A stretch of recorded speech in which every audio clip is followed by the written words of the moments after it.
Do I dare say it? It's coming home! Yes! Mwah! Beautiful. What is happening, everyone? It is your boy Brad here. Welcome to the Big Brad channel, and what a momentous day it was yesterday. My goodness gracious me. I am literally over the moon right now. Full of excitement, full of hunger, full of drive. England have beaten the mighty enemy. The first time in 55 years. My God. Finally, the curse has been lifted. Germany have been beaten by England 2-0. Wow, where do I start? Where do I start? My goodness, I don't know where to start. I'm literally all over the shop. We're in a quarter-final against Ukraine. Everyone's saying, behave yourself. Live for the moment. Live for the dream. This is the first time that England have beaten Germany in my life. And I was there to witness it. I was there to witness the first time England have beaten Germany since Sir Bobby Moore's England went to 1966, won the World Cup against Germany. My goodness gracious. Where do I start? What a performance by the boys. At the start, we were looking at the lineup and you're thinking, oh no, negative formation, 5 at the back. Well, technically 7 with the 2 defensive midfielders. But the game started and it was a real cagey affair. It really was. Germany had their chances. We had our chances. Sorry about that. But it was an even contest right up until half-time. Then there was a moment where Havertz had a shot saved, I should say, by Jordan Pickford. I was thinking Germany are just going to take control now. But then, our main man of this tournament with 3 goals, the only man to score 3 goals, all 3 for England, Raheem Sterling. It was a ball played out to Luke Shaw by Jack Grealish, set forward by Harry Kane, and Sterling started the move himself. He drove through the German defence, played Harry Kane in, he knocks it to Grealish, he plays it wide to Shaw, Shaw slides it in, and Sterling is there. Terrific finish, 1-0 to England, fantastic. But then, the heart-in-mouth moment when Thomas Muller was sent through by Kai Havertz thanks to a Raheem Sterling mistake, and you think, oh my God, here we go. It's going to be 1-1, but Muller, of all people, Thomas Muller, who has been a regular goal scorer against us over the years when he's played against us, he missed. He choked and he missed. Completely and utterly shanked it. I couldn't believe it when he actually missed. I was like, wow, I did not expect Muller to miss that, but he did. And we were in uproar and everyone was chanting, it's coming home. But then we weren't finished there. Luke Shaw presses the ball high up the pitch. And you're thinking, just take it to the corner flag. But instead, he plays out to Grealish. Grealish knocks it into the box. Who's there but Captain Fantastic Harry Kane? He didn't do anything throughout the game, but that one moment is what he needed. His mind has been elsewhere for me. His mind has been elsewhere where I think he's just thinking about his future at Spurs because he wants to leave, obviously, but Spurs aren't looking to let him go. Man City have put in that £100 million bid. Someone's probably told him and it's really mucked up with his mind. But it is what it is. And Kane scores to make it 2-0. And the uproar, wow. Unbelievable scenes. You see the fans in Wembley, they were all over the place. It was mental. And, wow. What a moment.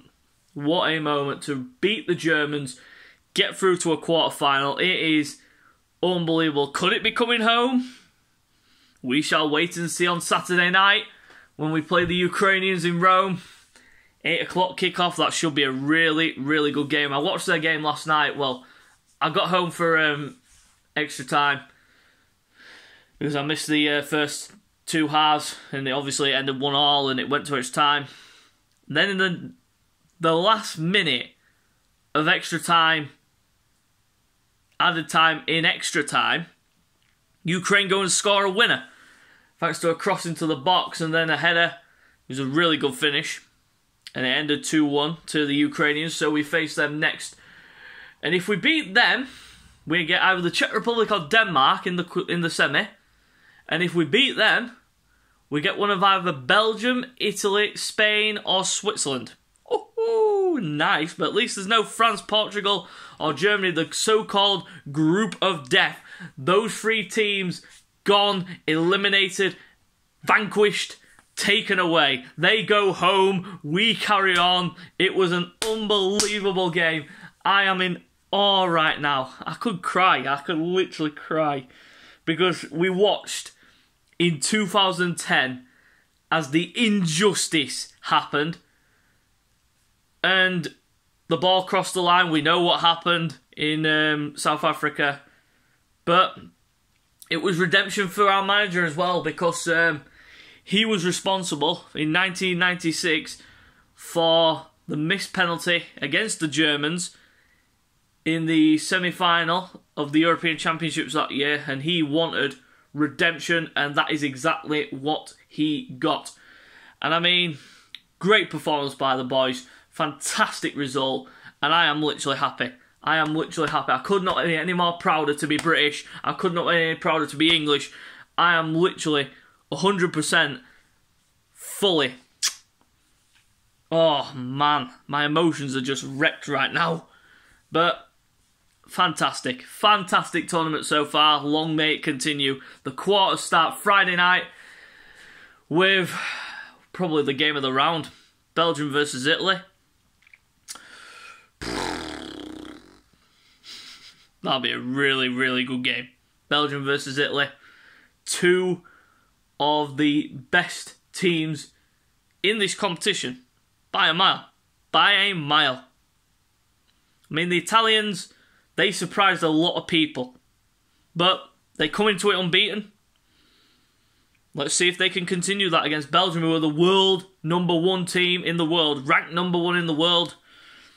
They've got some quality stars, haven't they? Lukaku, Hazard, De Bruyne. Hazard's out. That's a real blow.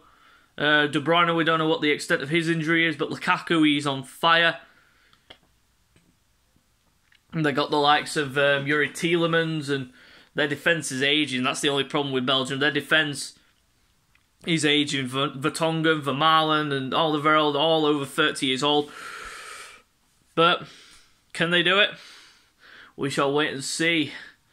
And then, Switzerland versus Spain. Again, this will be a good game because you saw how the Swiss never gave in against the French. They never gave in. When they went 3-1 down, you're thinking, that's it. France are just going to walk all over them. But they turned it around and they drew the game 3-3, went to penalties.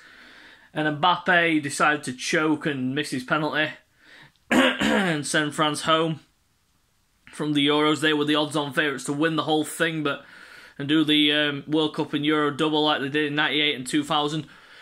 But again, anything can happen in football. And it is going to be a tough game on Saturday night. But really, with the team that we've got, we can beat just about anybody on our day. If we play the right team, if we play the right formation, we can beat anybody. It just depends how well we play. And I think we could beat... I think we will beat Ukraine. It'll be a tough game, but I think we will get through that. Czech Republic and Denmark.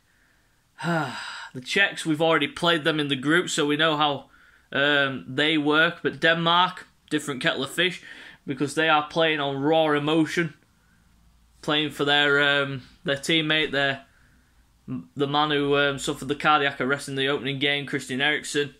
As we all know, he's at home now, resting up, recovering from that, and Denmark have been really, really rejuvenant. Beat Wales 4-0 in the last 16, which was a real hiding. It was a hiding. It wasn't just a beatdown, it was a hiding. Literally. Madness. But England beat Germany. That is the one main subject that I've been discussing in this video. And I would like to run through my player ratings Starting in goal, Jordan Pickford produced some really good saves, especially from the Kai Havertz. The Kai Havertz one especially, that was a really, really important save. But other than that, his distribution was okay. His positioning was good. He was good with his commanding in terms of coming out of corners. So I'd give Pickford a solid 8. Going into the wing-back positions, no. I'll start off with the 3 centre-backs, starting off with Kyle Walker. I've been saying this about Kyle Walker. The reason why he was in there was to just add a bit of speed. That's it. He offered nothing. The only thing he offered was his defensive know-how. That's why Gareth put him in there, and it worked. And honestly, I wouldn't even play him in the next game. Honestly, I'd revert back to a 4 at the back and put Maguire and Stones as the main 2 centre-backs, and I'd have Reece James as the right-back. Maybe Trippier. Trippier was okay, but I'd prefer Reece James, to be fair with you, against Ukraine. But we'll see what Gareth picks on Saturday. But for Kyle Walker, I'll give him a solid 7. Harry Maguire, solid as usual. Came in after that injury. Played well against the Czechs in the last group game. And now he's just played brilliantly against the Germans. Commanding. Did everything he needed to do. Didn't commit any mistakes. Had the chance with a header, which was headed over. But other than that, solid 7. Give him a solid 7. John Stones, exactly the same. Solid when needed to be. So it's another solid 7. Going to the wing-back position, starting off with Kieran Trippier. His crossing was a bit iffy. But other than that, again, solid down the right-hand side. But hardly anything came down our right side. It was mainly down the left where we created our chances. And for that, Kieran Trippier gets a 7. Going to left wing-back position, Luke Shaw. Assist for the goal for Raheem Sterling. Was good going forward. Solid in defence. Again, simple enough, solid 7. Going to the defensive midfield positions. Starting off with Calvin Phillips. What more can I say about this guy? He's literally an amazing, amazing defensive midfielder. I mean, what more can I say about him? Literally, he's unbelievable. He gets an 8 for me because he literally... There were a few moments where Germany did break the lines, but other than that, they didn't really do much. So I'll give Calvin Phillips an 8. Declan Rice gets a solid 7. Again, he was solid, did what he needed to do. But other than that, can't really fault him much. Going to the forwards, starting off with Raheem Sterling, our main man, gets a 9. He was unbelievable again, and literally just ran. That's all he did. He terrorised that German defence. So a few moments where he was a bit slow with the ball, but for the goal, he was tip-top, in there, right place, right time, slots it home, beautiful finish, 9 for him. Going to the right wing position, Bukayo Saka, another shining light, another shining good performance. Didn't really do much in terms of running with the ball, but his overall play, again, it shows you. It shows you that he is one of our best youngsters and did a lot, but didn't really do a lot, like I said, but good performance. I'll give him a solid 7. Harry Kane gets an 8 just for the goal, but other than that, actually, I'll give him a 7. I'll give Kane a 7. Based on the fact that he was just a spectator for most of it until that moment when he got into the box and scored. He was just coming too deep, again as usual, doing his usual stick at Spurs where he comes deep and tries to get the ball and tries making the wingers run beyond him, but that's not the way England want to play. But super sub Jack Grealish, the pre-assist for Raheem Sterling's goal and then the assist for Harry Kane, he's got to play, come on. He has got to play in every game now from now until the final. He's got to play. He's an unbelievable talent, is Jack Grealish. I don't know why Gareth Southgate benched him, but he gets an 8 for coming on and changing the game. He did. He changed the game. He brought a different dynamic. He brought some energy, creativity, something we were absolutely lacking throughout because we didn't have a creative midfielder in there. We had too defensive we were, but good performance by Grealish, and I'll give him an 8. Gareth Southgate, for his team that he selected, I'm going to give him a 6. But for the win, obviously, that ups it to a 7. That ups it to an 8, actually, because it's flaming hell. You're beating the Germans for the first time in 55 years. Unbelievable. But he needs to revert back to the 4 and play with a number 10. And I think Grealish needs to go in that number 10 position. He will dictate the play from there. But that is it. And that is it for this video. So you know what to do by now, guys. Slap a like on the video. And if you're new, subscribe for more content. Until next time, we will see you later.